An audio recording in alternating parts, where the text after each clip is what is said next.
How y'all doing? How y'all doing? Welcome to Life's a Beautiful Thing, where we talk about the beautiful lives of the beautiful people who don't mind getting it by any means. I'm here today with the former social worker, the East Sider, the retired hood rat, the actor, the author, the comedian, Miss T Barb. What up, though? And I'm really a West Sider. You a I West did live Sider? on the East Side for a minute, but I'm a West Okay, Sider. so that's what you claim. You claim the West Side. I'm from Joy Road. Okay, my apologies then. Yes, Don't yeah. stab me up. Please. No, it ain't me. It's the people. Okay, well, thank you. But I love the East Side. Shout out to the East Side. And I did go to Detroit East Side High School for a minute. I went to Finney. So it's not like I'm got a little East Side in me, but I'm from the West Side. Okay, what school you graduate from? Mackenzie. Mackenzie. Okay, that's good to know. Yeah. So you are I know that you're a comedian. I know what you do because we have a history of working together. Mm-hmm. So tell the people what you do. Well, I'm a comedian. Like you said, I was a social worker before. I'm a self-proclaimed retired hood rat, but relapse is always a part of recovery. I'm an author. I have 2 books out. I'm a producer. I produce my own comedy shows. I have a comedy album out on Tidal, Spotify, and all major platforms called T Barb Live at the Independent that I wrote and co-produced with Kari Frazier of Detroit is Different. Um, I have a nonprofit, so I'm a philanthropist where we give back to the community. I have done some acting. Shout out to Moolah Films. I have a cameo in their new film Serial Cheater, so that's look out for that from my part. And like I said, just a stand up comedian, a mom, just a round the way girl. Is it hard to wear so many hats? It is. It is. Of course, it is. What makes it so challenging? It's challenging because focus wise, there's only so many hours in the day. It's only so much time available. So sometimes we bite off more than we can chew. I even myself had to learn that in order to do some things well, sometimes you have to scale them down and not do so many at one time. But I'm just one of those people that I can handle a lot at once. And it's almost like I feel like I'm not doing nothing if I'm not doing multiple things. But it can be. It has its pros and its cons for sure. Mm-hmm. And your current workload, is that something that you can manage? Yeah, my current workload, I would say, I mean, I've scaled back some. Um, yeah, I mean, it's a lot, but yeah, I could manage it before. I Mm-hmm. just feel like I manage it better Yeah. with less. And, being self-employed and self-guided, managing takes on a whole nother definition and life form because you're not being fed what to do. It's really independently up to you how to execute this or what to do or how to set goals or accomplish them. So that can be challenging in itself without even having a task, just thinking about, what do I want to do? What am I going to do first? What's going to benefit me the best? And those type of things. How long have you been self-employed?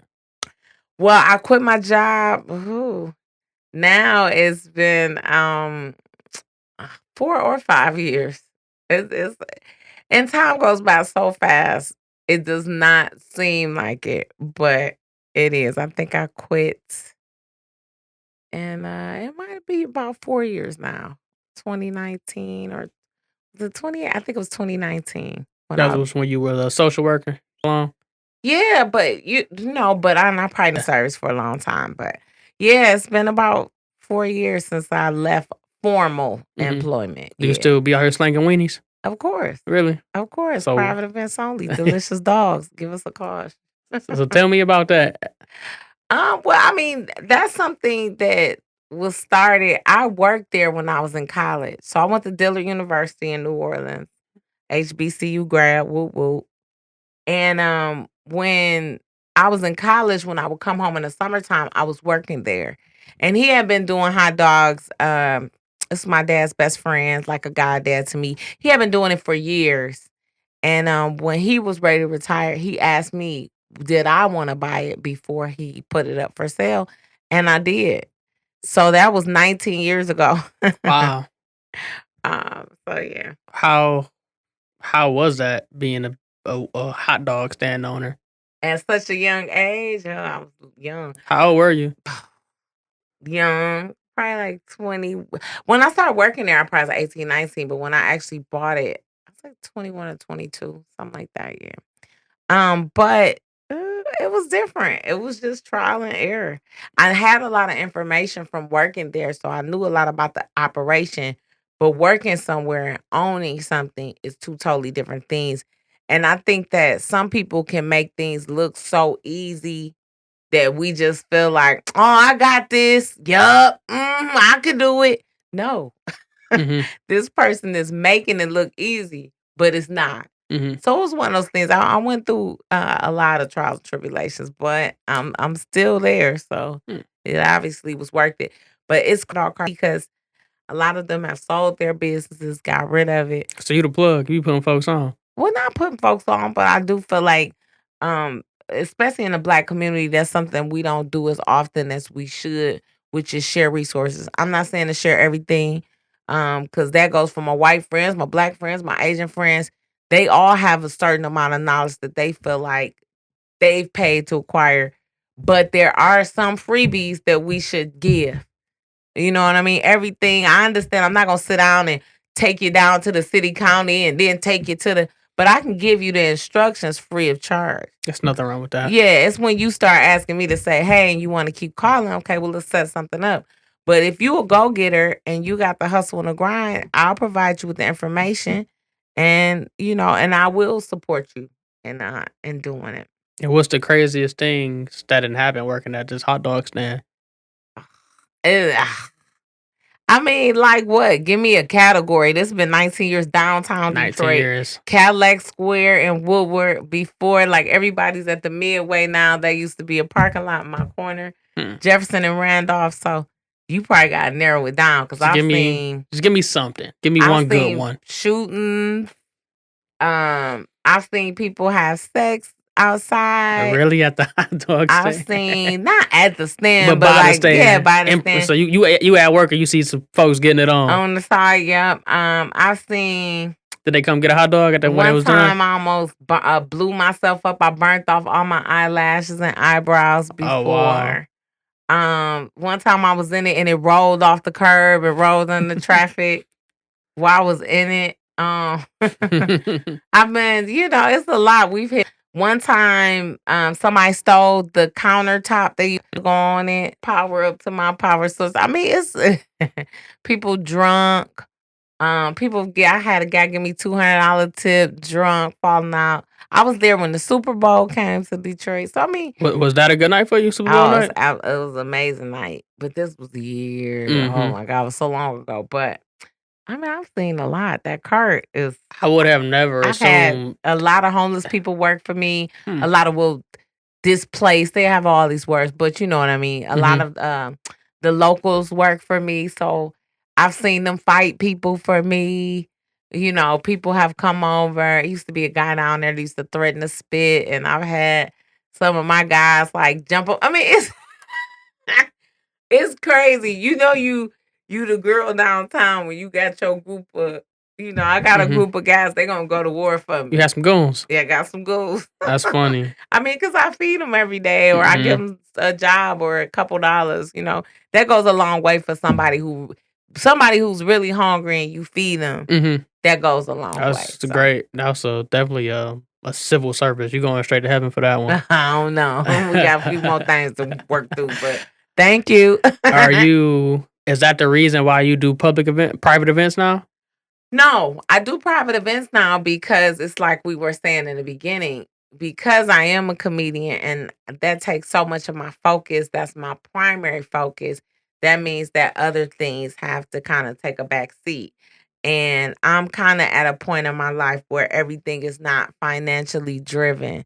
So that means that I can do just enough to maintain what I need to do. Mhm. So, and it's just better for my time to do so. Man, whereas when I was your age, I might could have sold hot dogs 15 hours and been outside and getting drunk at the same time. And now it's like, I need to know exactly how many people we serving, how long we gonna be there.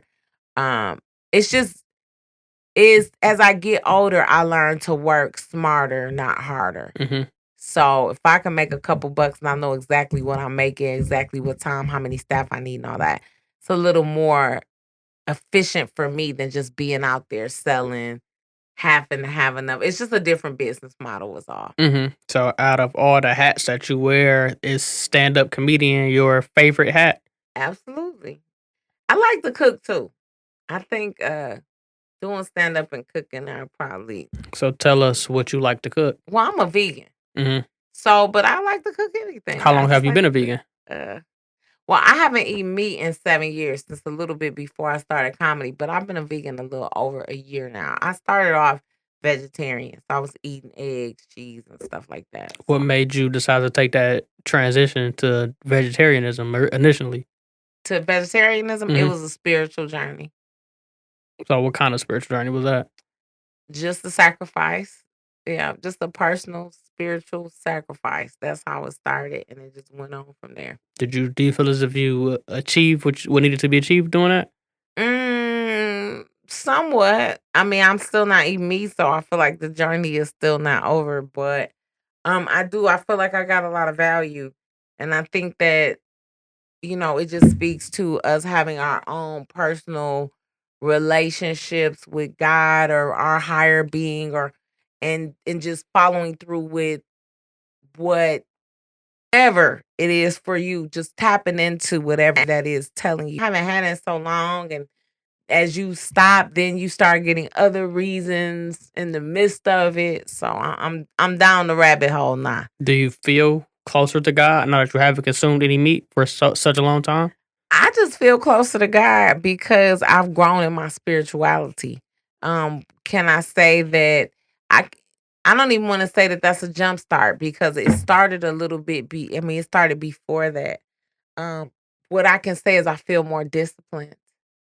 I feel like I can be obedient, and I think that sometimes when you challenge yourself in whatever way it is that you want to challenge yourself, you learn that you're a lot stronger than what you are. And when you're actually following the guidelines or whatever it is that you're, because I'm a true believer that everybody kind of has a preordained destiny if you listen and follow the path. Um, I just feel like it opens up other opportunities that you may not have ever thought about when you're actually just being obedient. So what that entails, and I can't, it's hard to say, well, um, I feel like I got this and that or this and that, because I don't have anything to compare it to. It's not like I'm like, okay. You know what I mean? Like, if it Yeah. makes sense, like I quit eating meat. I had some bad incidents happen. I started doing comedy. I could say, well, I would have never discovered comedy had I not quit eating meat, but I don't know. Mhm. So only thing we can do is speculate. But I do feel a greater sense of obedience and a greater sense of my own power. Of discipline, did you kind of get this does this discipline help you on the road with all your shows and just everything you have to do? Yeah, I mean, you have to be disciplined. I think that that's one of the main principles that we don't talk about when it comes to living life, doing what it is that you want to do. If you're going to step out on faith, quit your job, even if you want a promotion at your job, if you want to be in a relationship, if you want to be married, if you want to have a business, whatever it is, if you want to have a body, if you want to grow your hair, whatever the case is, it all really starts with discipline. It all really starts with self control.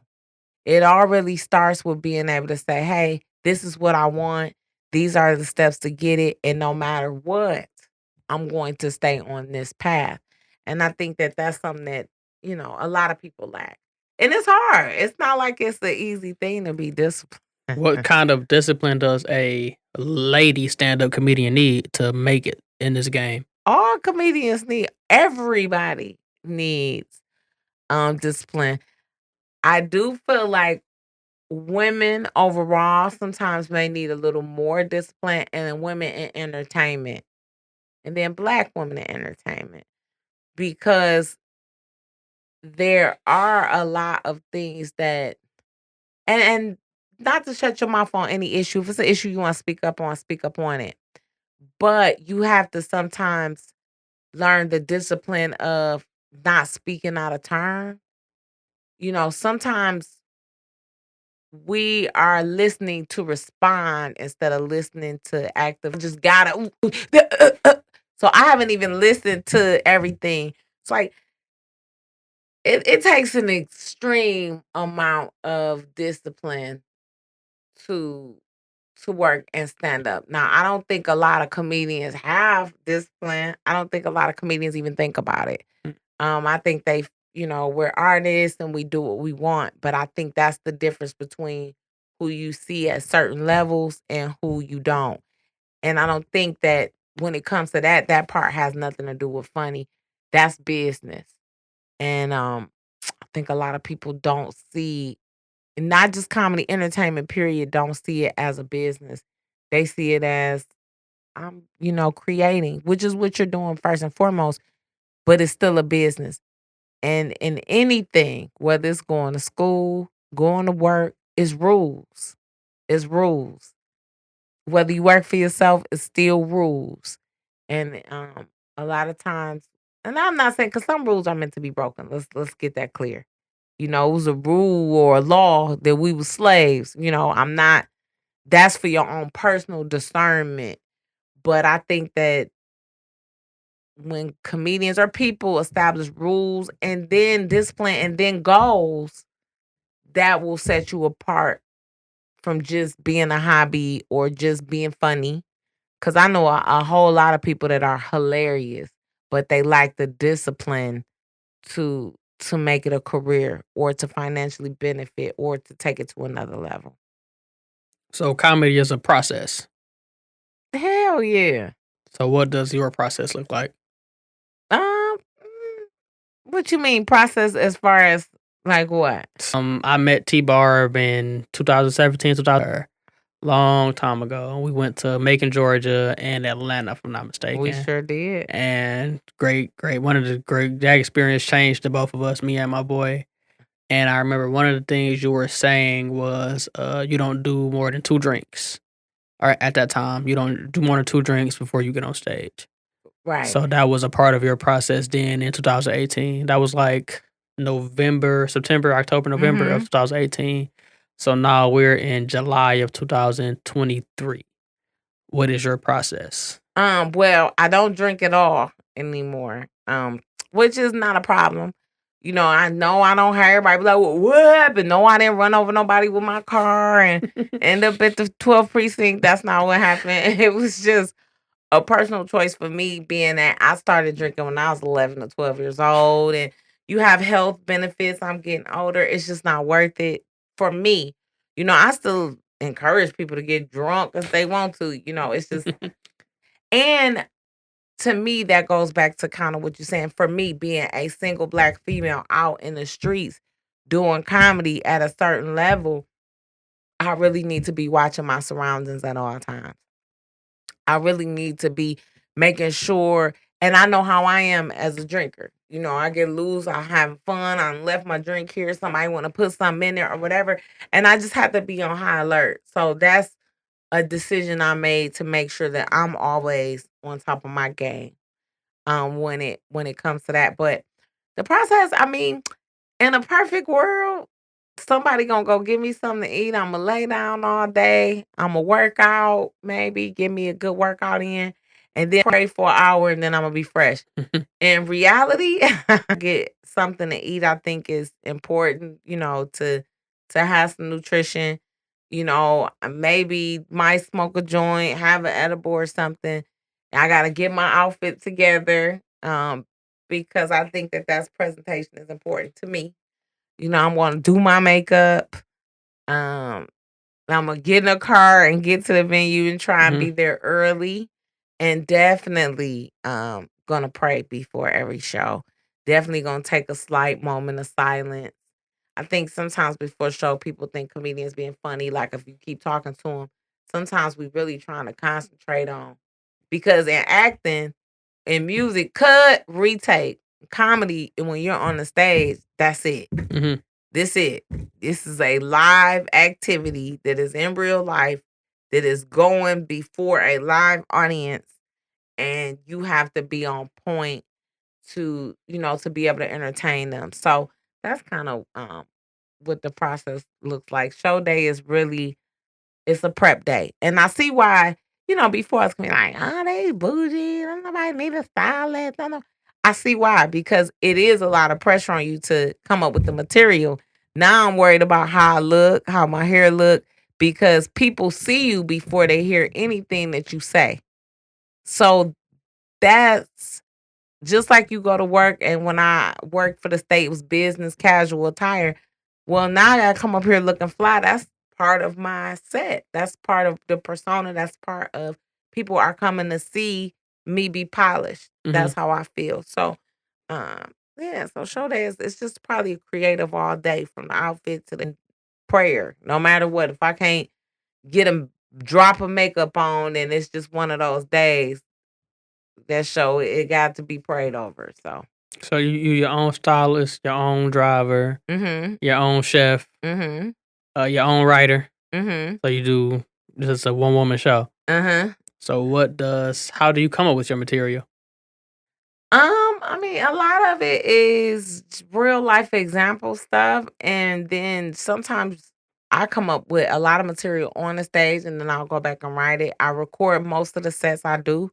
So let's say I start with a premise, and jokes have legs.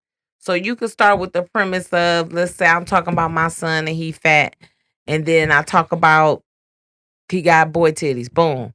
Then the next part might be, okay, he danced for McNuggets. Boom. That's another component. That's still that same joke. Then it might be, okay, he'll let me date a bum as long as they got a bridge card. Where that man with that pink card at? Boom.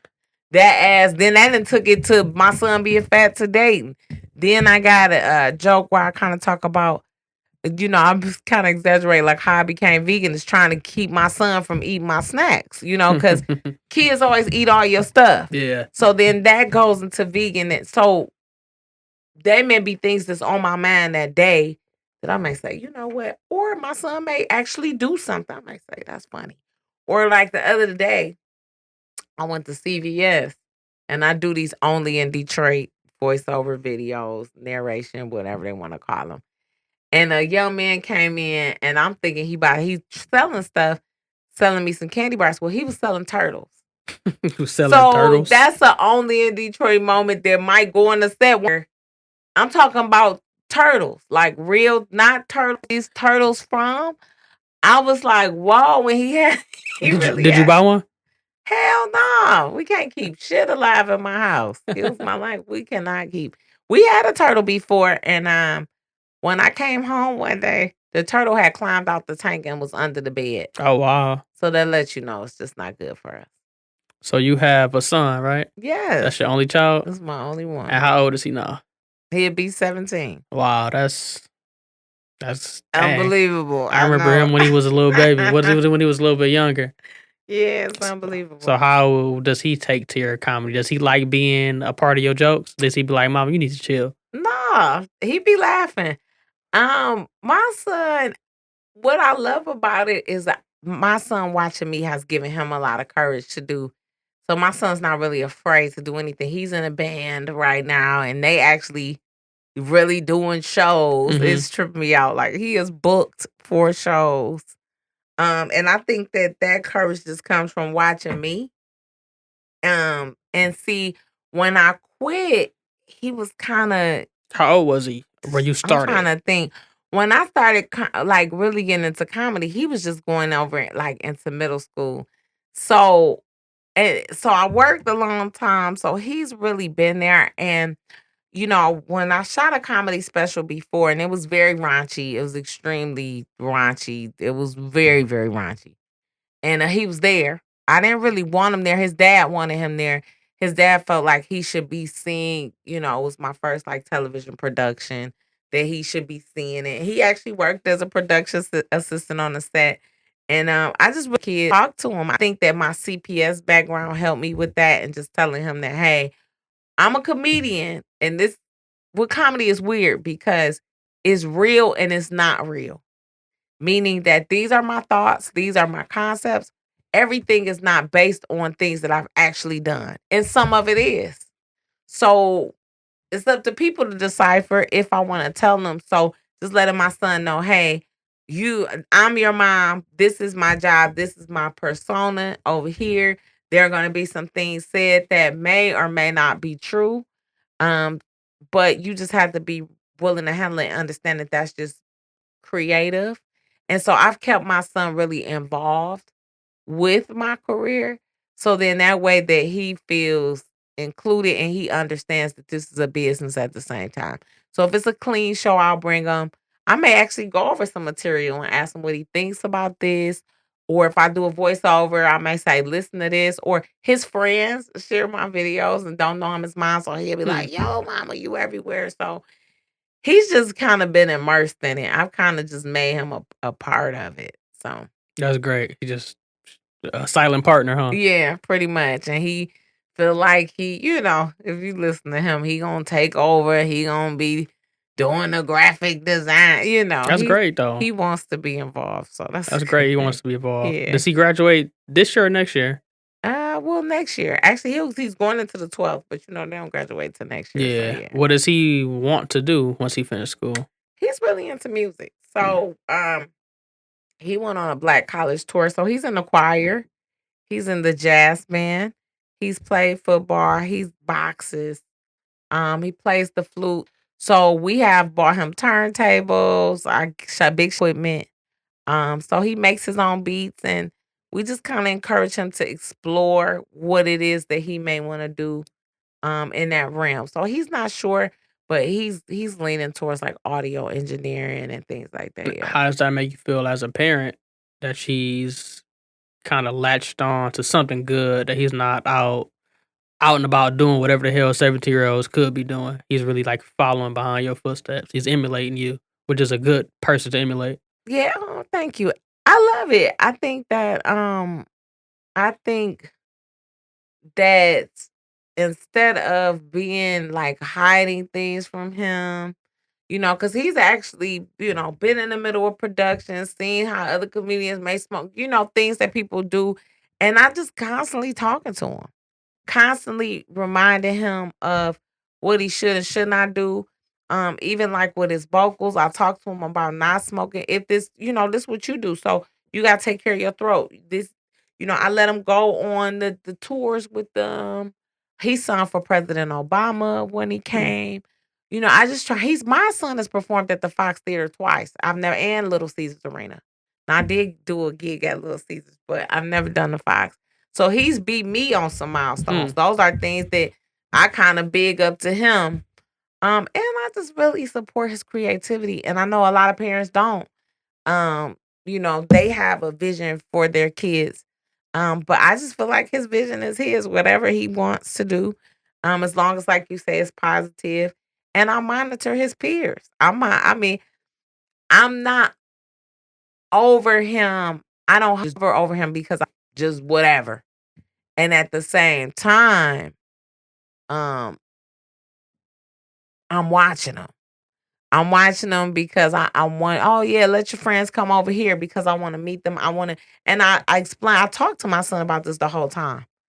You have to make sure you're around kids that are doing the things that you want to do. I talk to him about life. I talk to him about business.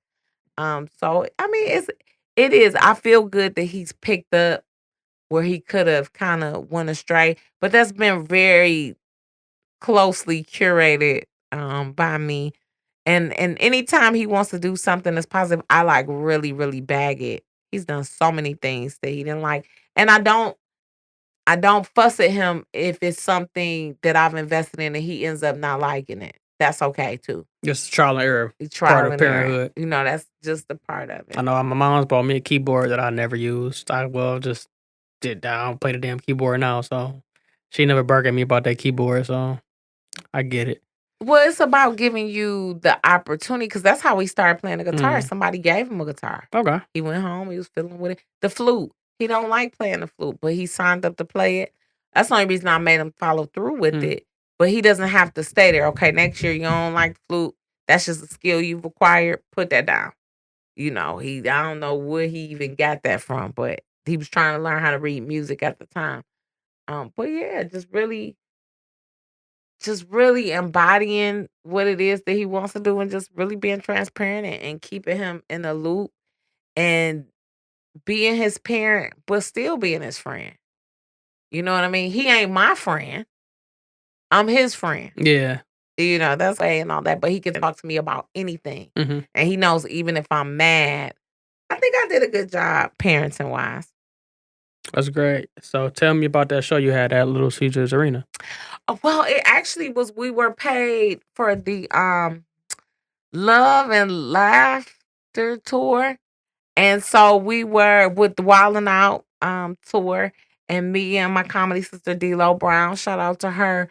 We were actually paid they do a wig skit every show with Rip Hamilton, and we were paid to be the wig girls, which actually that video went hella viral. I think maybe like 700, 800,000 views Wow. of us having the wig snatched, and then I act like I'm gonna jump them. And it was so crazy because when I was there, Rip Hamilton was horrible. Oh, he treated me so bad. Really? Oh, he was horrible. Oh, he was so horrible. So he was going on because I had some faux locks.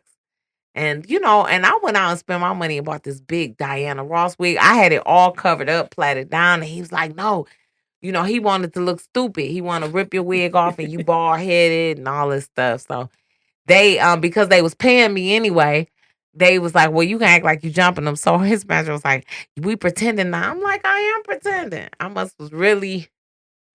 She probably knew I ain't like. And then afterwards, I was like, thank you for the opportunity. He didn't say nothing. He walked off. He was just very, very nasty, nasty, nasty, nasty, nasty, and rude. But I still was able to go viral off that moment. Mm. And that's when I'm taking that back to discipline. Had I not been disciplined, I could have just went off. I'm talking about it was degrading a little bit because you standing there, it started snowing on us. It was a snow blizzard. I had to go find. I mean, it was just a lot I had went. But I didn't let that stop me from, dealing with everybody else. I didn't let that stop me from getting my video. I kept saying, look, this is my resume. This is my career. I can't let none of that. I gotta shake it off. I gotta be able to work. I can't be mean to everybody and tripping out and hell no and all that. I gotta put that all to the back, get the job done, and get what I can get out the situation, which was being at Little Caesars, being able to perform, having a green room, working with Jacquees and all the people that Monica, all the people that was there, and just making the best and not letting one person stop my show. What were the good things about that show? If that was the bad experience, I how was how at was Little everybody Caesars else? Arena. It was sold out. Sold out show at Little Caesars. I mean, it don't get no better Yeah. than that. And then after we was able to sit in the front row, I mean, it was a good experience. They had a meet and greet after Mario. I mean, it was a good experience overall, but the weather thing, I mean, it was trust me. Going back to that moment, it was extremely challenging. Even when we came in, they didn't have our badges ready. We had to just stand at the door. It was a lot.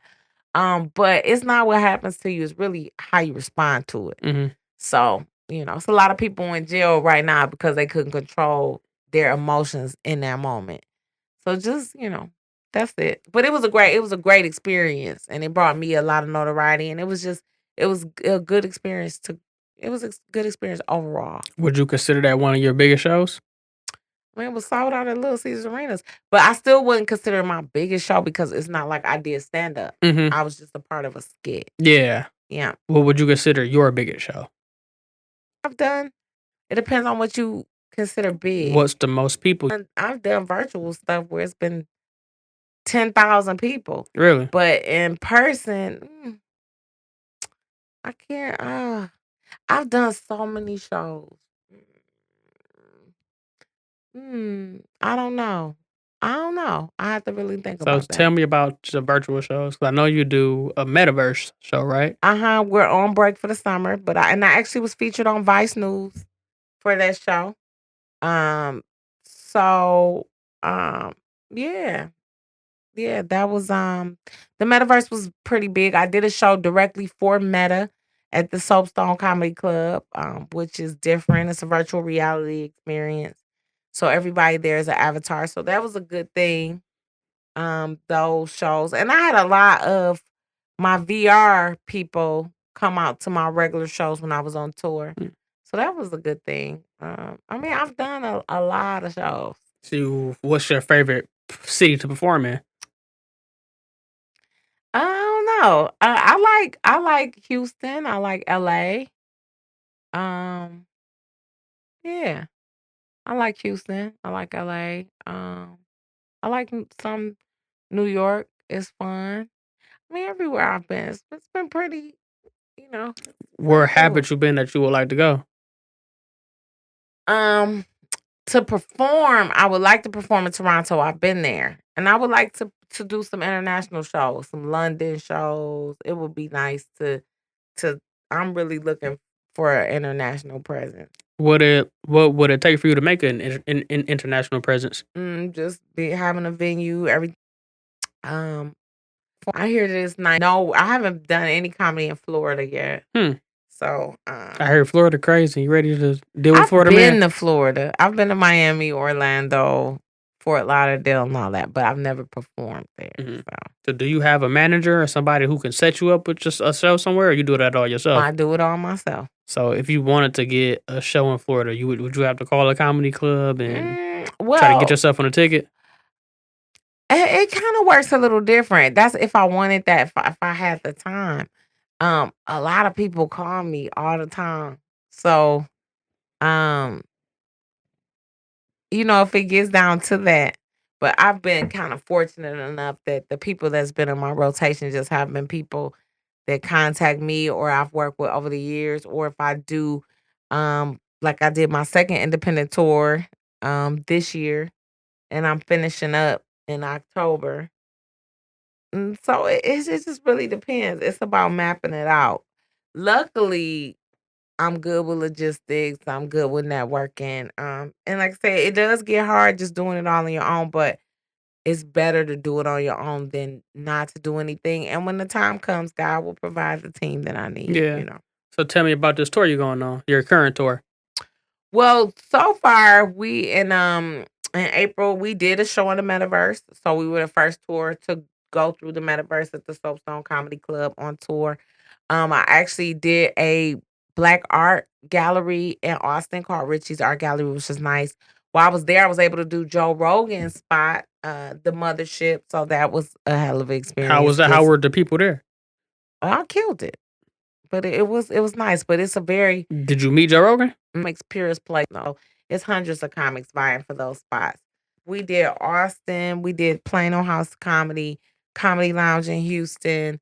I did the Ambrosia Theater, which we actually sold out in Grand Rapids. We did the Toledo Funny Bone. I did Riddles Comedy Club in Chicago, which I'll actually be back at Riddles August 4th and 5th with Mike Larry. So y'all go grab y'all tickets Chicago for that. And so we're gonna finish up. We're gonna do some stuff in Atlanta, Huntsville, Pittsburgh. We got a few other cities that we're gonna throw in there to kind of wrap it up and bring it all together next year. So, So, are you on break right now? what you mean from tour? Yeah, from tour. I mean, tours only last so long. So I've been working consistently doing comedy, but to me, somebody booking me out of town and me developing my tour, in my definition, two totally different things. So right now, I'm just working. Like I'll be in Boston um, next month. I'll Have be you ever back been in to Boston? LA. It'll be my first time in Boston. Okay. I'll be in LA. Let's say Chicago, going back to Grand Rapids. I'm at Mark Ridley's Comedy Castle August 9th. So it's not like I'm always working. But independent tour wise, that'll be in October. You ever get tired? Of course. Everybody does. What happens? When do you get a chance to take a break? Like a real break? What you mean? Just so you don't do shit. No comedy, no social media. You get At to the most, sit there. maybe a day. Maybe. Yeah, no, maybe a day. Every once in a while, maybe like every 3 or 4 months, I just lay there for a day. But it's just not in my DNA to do that. What does a day look like? Is there Lay really just down, watch laying there? TV, TV do you watch? documentaries. and I finally watched BMF. So I watched the first season of that, which was a great show. Um, she was watching a bunch of stuff. I'm out of the loop with all of that. But I watched the new documentary about the new species they found. I watch a lot of history TV, a lot of true crime, just a lot of documentaries, a lot of Yeah. podcasts, inspirational. I like Jay Shetty. I watch his podcast, stuff like that. I'm a boring TV watcher. Nobody wants to watch TV with me. Yeah, I was kinda gonna say it don't sound like you watch nothing funny. Every once in a while. Yeah, it's so crazy because I don't. I watch some comedy specials here and there. Um, I sitcoms rarely, maybe like Martin or something, Mm. Friday or something. Um, I just watched Flamin' Hot, but not really. How was that? It was good. I cried at the end of that movie. Really? Yes. About the Cheeto Man? Yeah, that was a good ass movie. Imma have to watch it. Flamin' Hot is an inspirational story, and it's the story of patience and perseverance. But I cried at the end of Flamin' Hot. Does the way you take in media, does that affect your comedy career, or you just it's so totally separate? Like, I just wanna just be informed and just chill about when I, like, watch things. What you mean? So, like I said, as far as I personally would assume that you watch a lot of stand-ups, a lot of comedy. I kinda didn't expect to hear that you just watch documentaries and stuff like that. um, a lot of people. I'm a weirdo. I'm a weird person. I really am. And when I say that, I think we all weird. Don't get me wrong. But when I say that, I think that angles, it probably is. I don't know. I don't know what people make of me, but I know I know I'm probably definitely a little different. Especially they hear me do some stand up, then you know, my interests are definitely probably a little different from the average person, but I don't watch a lot of stand up. I do try to support my friends and some stuff, but I wasn't watching it before I started doing comedy. Mm. I wasn't a big fan of comedy, if that makes sense. So what made you wanna do comedy then? Well, I grew up, first off, my great grandparents, come to find out, they were famous comedians, Butter Beans and Susie. They discovered Mom's Mabley, but that's something I didn't find out until after I started doing comedy. Just always goofy. I think that laughter, was a coping mechanism growing up, and it just stuck with me. My father was real funny. I think it really is hereditary, honestly. And I just always been silly and goofy, and once again, I always wanted to try it. And I went over to Adult Protective Service, and one of my coworkers, that was her hobby, that was her pastime, and she invited me to a show, and I did it. So you kinda just like a open mic type of situation? Uh-huh. And how was your first? So was that your first comedy? Uh-huh. And how was that? And I did 3 minutes. I talked fast. I recorded it. I had a lot of people there. It was fun. It was one of them things that when I did it, I was like, "Oh, this is what I'm supposed to be doing." And it was just like that, and it just seemed like it was just nonstop from that moment. Like your destiny was aligning to that path at that moment? Absolutely. Okay, that's great. And what really are going behind right now? I think newer generation is really stepping up. I think that, it's a lot of bigger opportunities that we've been going for. And so definitely bagging the city, bagging that new line of talent. And sometimes it's hard to change guards. I know everybody is used to the old comedy structure, which shout out to all the veterans that have been putting Detroit comedy on the map and doing what they need to do, just to keep us alive and going. But I think the city is definitely just in general, comedy, entertainment, music. So of course I'm rocking with the city. I'm rocking with all my friends. And when you're a comedian, a lot of your friends famous. So I'm rocking with all of them. I want to see everybody win. In 2023, what does it take for a comedian to really put themselves out there? To really not just put themselves, anybody can put themselves out there. What does it take to really stick? Consistency, consistency, consistency. That's all I can say. Consistency. Comedy is one of them things where you will have a bad night. I don't care how good of a comedian you are.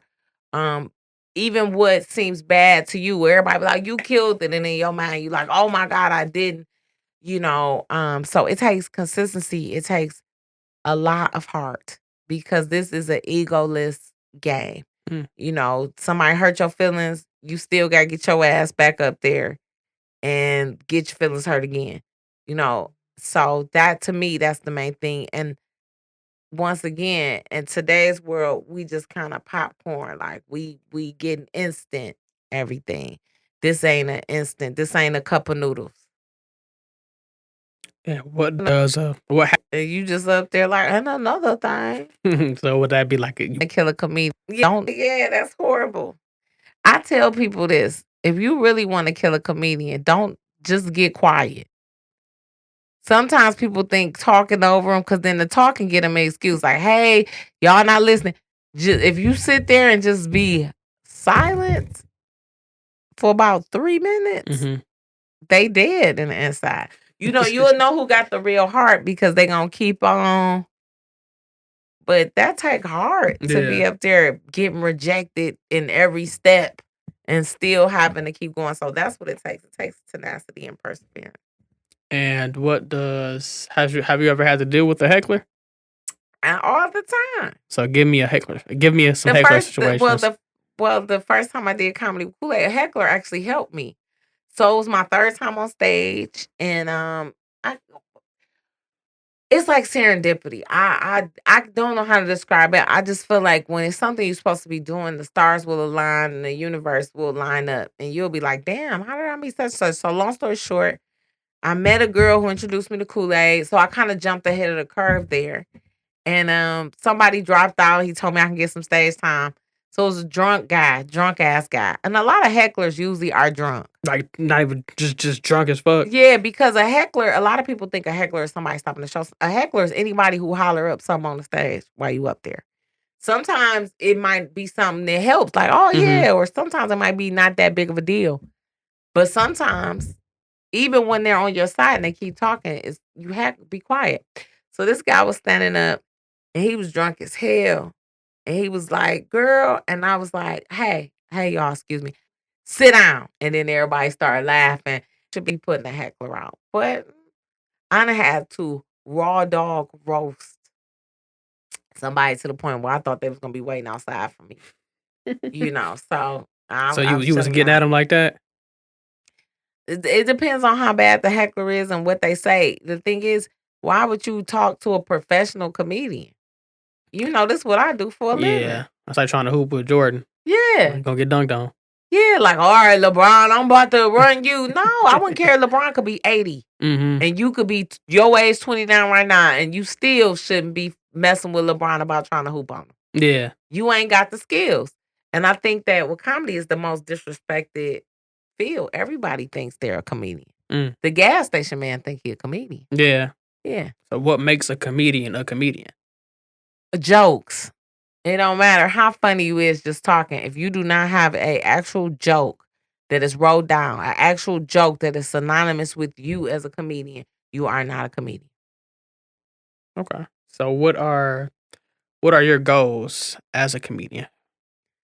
I mean, I definitely want to step into some writing, touring. Most comedians want to tour, but lucrative, bigger tours with more exposure where we actually get into a bag. And I would love to do some television. What kind of television?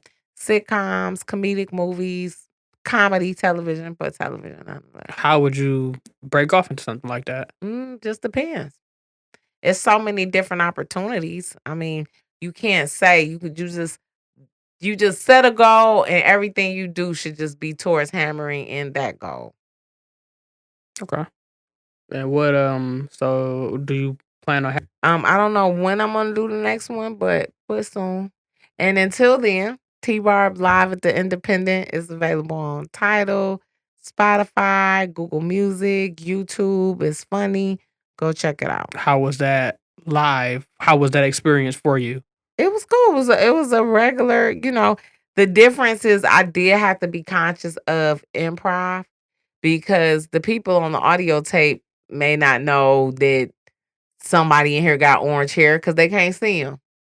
So just things like that, just learning just how to make sure what you're giving the audience also fits in and is timeless. Because once you put it on wax, Yeah. it's around forever. So Mhm. you want it to be, you don't want to date your album. You want it to be Yeah. timeless. Yeah. And was that more of a raunchy show? Was that more of a It's PG-13? both. I think it was commercial a little bit. But it's definitely still raunchy. Or do you like doing raunchy? Like, Uh, what is your favorite? Because I've been to raunchy shows. I've been to clean shows. And both of them were pretty damn funny. Yeah, I like them all. I mean, of course, you love when you can be uninhibited. You know, that's always the best. But those are the shows that when I listen to them after, I cringe. Like, Mm. oh, did I say that? Oh my God. You know, sometimes I be like, oh my God, what's wrong with me Yeah. when I listen after? Is it hard to listen to yourself in general? Hell yeah. Just hearing your own voice? I don't like it. I cringe. Most people don't. It's horrible. Hearing. I am saying, why are you talking that fast? Why did you say it like this? Did you have to say mother again? You know. So are you your own biggest critic? Absolutely. I tell you, I just did the Comedy Store. And at the end, last 30 seconds, and I haven't beat my stink of it. So I kind of was like, all right, y'all, you know, and I didn't give my handles. So I critique every set that I ever do. I come off the stage and I have only been satisfied 2 times that I've been on stage. That's it. That's You've been it. on stage a lot of times. And I've been satisfied 2 times. So what made those 2 times so special? Because I hit everything that I had in my mind. I did all my material the way I wanted to do it. And I also marketed myself appropriately at the end. And I looked cute. So how important is looking cute for you? It's very important. Okay. And so we're almost to our time. So I do want to say that just to say it, my mom fucking loves you. Like, my mother absolutely adores you. She was talking about you yesterday. Your mama's sweet. She said she goes to work and she tells everybody, "Hey, my son, he worked with T Barb and this is that and the third." And she said the girl was like, "I already follow her on TikTok." Oh. And she was just like, "This small world, huh?" You know, it is really I appreciate that. And it is really it puts me in awe to even hear those type of things. It really does. To hear people, my cousin text me and say they at this party watching your video. I'm like, oh, you know, you never know the reach that you have because we living in our bubble thinking, oh, you know, sometimes we trick ourselves into thinking it's not important and nobody's paying attention when people are. Okay, cool. True. No, I understand that. So, T Barb, can you tell us where we can find you at? Absolutely. You can always go to my website, which is tbarbisfunny.com, which is TBARBIS.